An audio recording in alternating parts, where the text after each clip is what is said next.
Ya. Wah.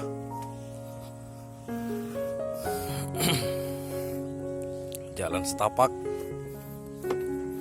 di atas air.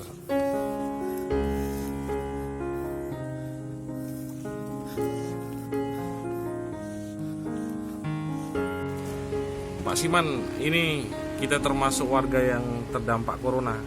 Ya benar. Kemarin kita kerja di mana, Pak? Kita kerja di SLI, Pak. Oh, sebagai buruh pabrik karet, Pak ya. Ya benar. Lalu sekitar berapa lama sudah dirumahkan, Pak? Sekitar 2 bulan setengah lah, Pak. Digaji atau tidak itu, Pak? Tidak, Pak. Tidak sama sekali. Jadi bagaimana, Pak, untuk memenuhi kebutuhan hidup ini, Pak? Tidak baca, Pak. Nah, butuh kehidupan paling tempat uaknya numpang sahur. Tempat neneknya paling numpang sahur. Kalau tidak ada puasa, istilahnya itu terdampak corona ini, ya nak makan apa gitu?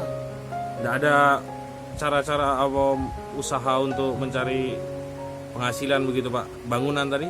Sudah, Pak, kita mencari bangunan, tapi dapatnya jauh terus. Kalau nyewa KTP disuruh diputar balik, Pak. Oh, sejauh ini ada bantuan apa, Pak, dari pemerintah? Belum ada sama sekali, Pak. Dari segi apapun belum ada sama